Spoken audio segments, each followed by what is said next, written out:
Hello friends and followers. Well, I'm working on this little Globe LA-1 linear amplifier. There is a book online for this thing from Bama, thank goodness. So, been reading their book here. First things first, this has a switch which is pretty cool. You can go Class A with it and Class B. Or Class C and Class B. So what does that mean? What that means is in Class B, it'll put a certain bias on the final tubes, and on Class C, it'll put a more negative bias on. So I think that's working right. So what I measured here was in Class B, I'm getting -2 volts on the grids, and on Class 4, on Class C, I'm getting -4. And we can verify that. Turn the thing on. And now it's powered up. And now it looks like we're in Class B here. And I should get some current on the meter, which I don't see. That's terrible. I'm at -2 volts here. I should see some plate current. Well, there's some plate current on there. Right? Yeah, there's plate current. All right, that's working. Just my angle of view. All right, and Class C, that should go down. So if you look at the Class C, yeah, it goes down.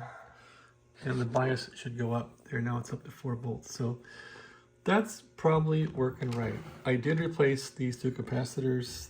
This capacitor was pretty much here.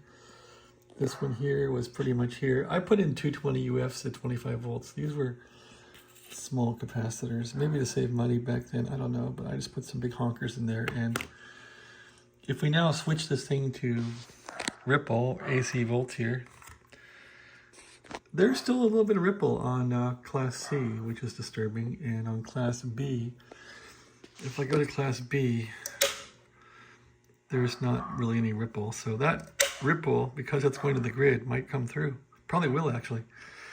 So I might want to put in a bigger capacitor for Class C. Or I should replace the selenium rectifier. Maybe it's leaking or something. I don't know. But basically, if I can make diodes then produce -2, -4, that's probably correct for this thing. So now it's probably time to try it. The other problem with this thing is on high voltage, I'm getting about 0.7 volts ripple. This thing's putting out over 1,000 volts for the high voltage. Those 2 capacitors, even though my capacitance meter said they're okay, they're probably bad. I don't know. I'm getting some ripple in the high voltage. I'm not sure how much 7 volts AC is going to matter at 1200 volts or so DC on the plates, but it might matter. It might cause some. I don't know. Anyway, now it's probably time to try the amplifier and see what it will do. I'm using it on this transmitter over here, which is less than ideal. The transmitter is basically working now, but it may still have issues. Anyway, that's how this stuff is. You got to keep trying it until it works. Thanks for watching. Have a great day.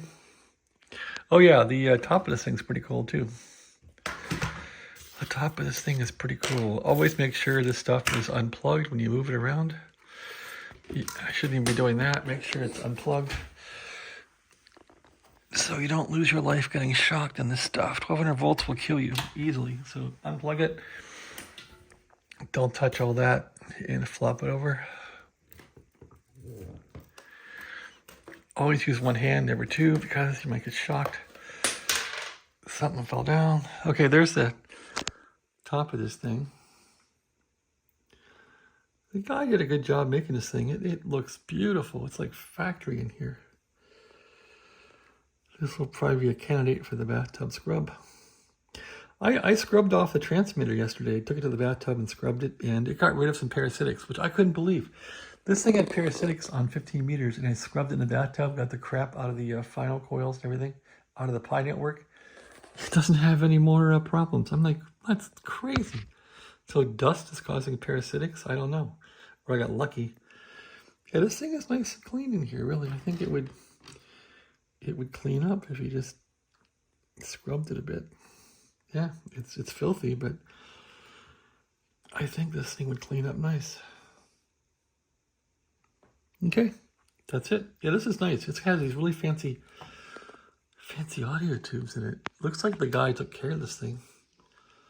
I think this is from an estate. I don't know, but it's a pretty cool little amplifier. It only runs on like 5 to 7 watts, and it puts out like a few hundred watts. So it's, I might need to build a swamping network for the transmitter, because this thing puts out 60 watts the most. But you have to get the AM carrier injected to a degree that it sounds good. And you can't have too high of a carrier because it's going to melt this thing down. So you probably got to waste some of the carrier in a swamping network. So I guess back then they had some really low power transmitters back in the early 50s that would power this thing decently.